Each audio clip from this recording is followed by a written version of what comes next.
At this point, we can start putting in some of our greens. We want to start with the lightest green, a kind of a yellowy green first. So let's figure out where we're going to need this. And it looks like we're going to need it pretty much in this area and this area, where your highlights generally are going to be. So you got to be careful now that you do not disturb the highlight. Start at this end. Again, I'm going to go from the dark to the lighter areas.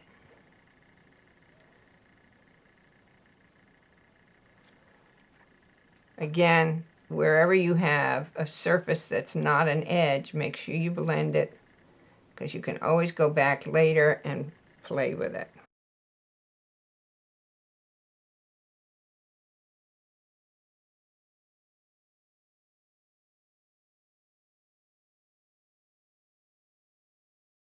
So you're going to have to look very carefully at what you have in front of you, because what you have in front of you will be entirely different from what I have.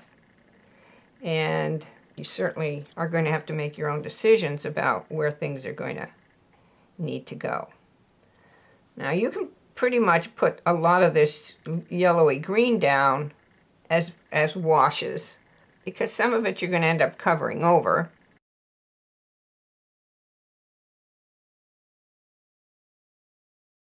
But you can see it's not that hard to paint, because you can paint all these sections and you don't have to worry about what's going on in other areas until you're ready to get there. You can always add darks. You can't always lift them out.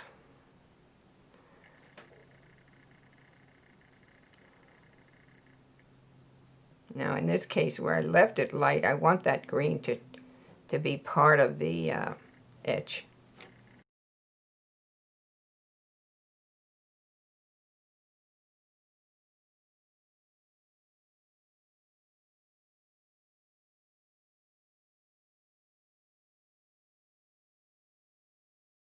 Now I'm going to go dark in there, but I just wanted a little bit of yellow underneath, you know, a yellowy green underneath to give it a little bit of life.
Now, because this is a dark subject, you will be able to hide a multitude of sins.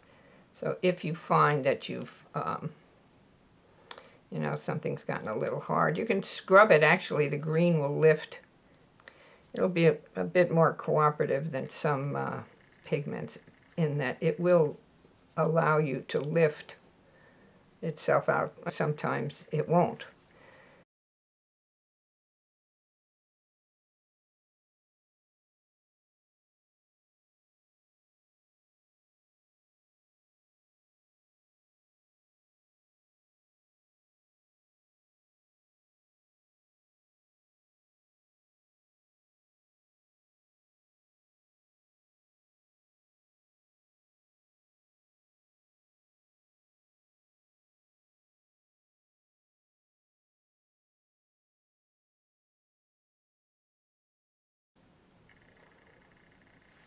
All right, so pretty much you have your first layer, and now we can add another layer of bright green, or we can go to a darker green. I think I would probably add a little bit more green to this yellow green and go into the areas that need a little bit more green rather than yellow green. So that would be my next step. Now I've started to mix up a little bit of this medium green to drop in over the top of the light green and start building these greens. But they're all washes still, so they're just not, you're just not ready at this point to make these things too detailed. Analyze it, see what's simple, what's complex, and then start with the simplest and get that done first.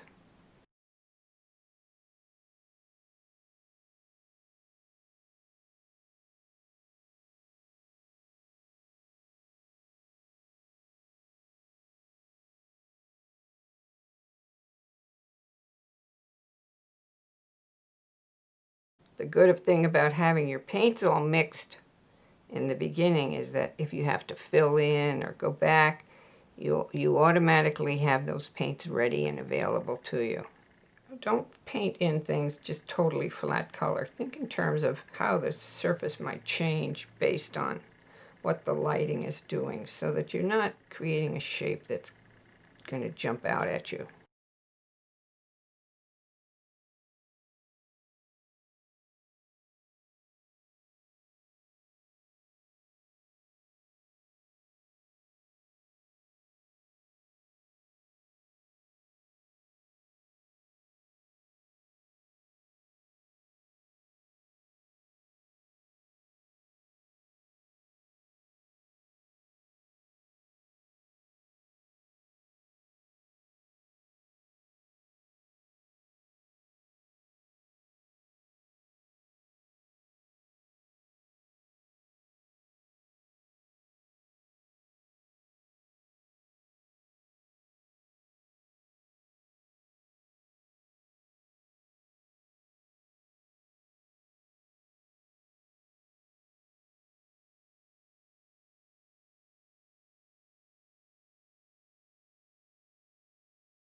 Now we can even go darker. So what are we going to use here? This looks a little too blue. So we're going to take a little of this and we're going to add it. And again, we're going to dilute it so that it's not quite so heavy. And we're going to start putting this into certain areas that need to be quite dark. So for instance, let's go over here. And you can see as soon as I put a real dark in there, how even the areas that seemed dark before lighten up.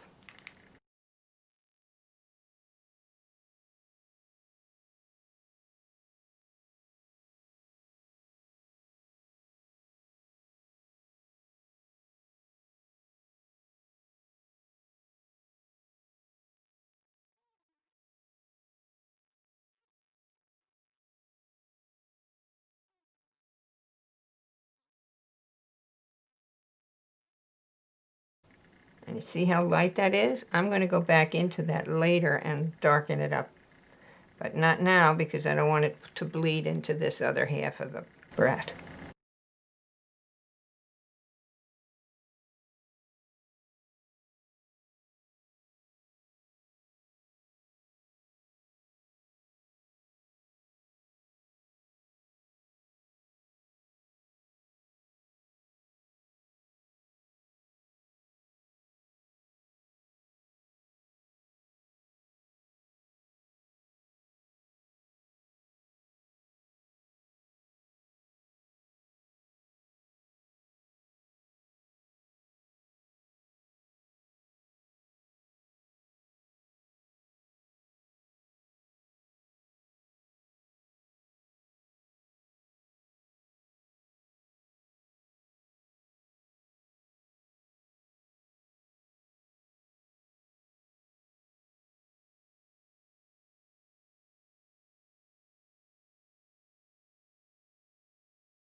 So I'm going to keep working this until I have my darks in.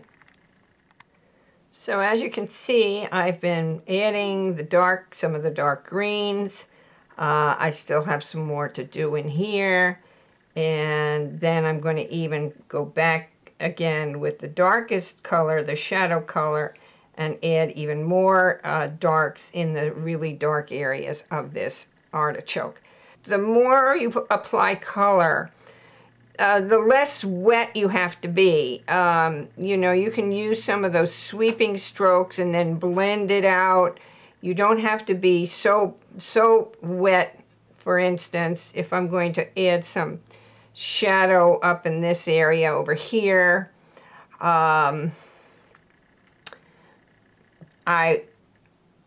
you can see that I'm kind of wet, but I'm also not too light. And now what I'm going to do here is I'm going to blend this down into that shape because I have quite a bit of puddle there. And I'm not working too wet at all. You can see the brush is getting a little drier. And if it gets to be too dry, just dampen it and wipe it off. And then go back in, making sure you don't go into the darker areas. Just touch the edges of your darks. In some ways, it's kind of a wet, dry brush, but it's not totally dry, and it's not totally wet. Sort of in between.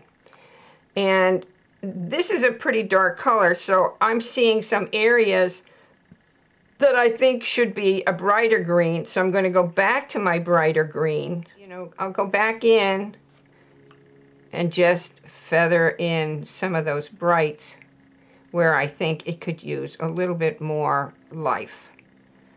So it's always a matter of layering back and forth, until you get the feeling that you want to achieve. So I like that in there now. So I might even put a little bit more yellow in this area. And you can see when you're doing this on a darker layer, it it almost blends itself if you're just lightly feathering it, and it will kind of work itself in relationship with the color that is already there.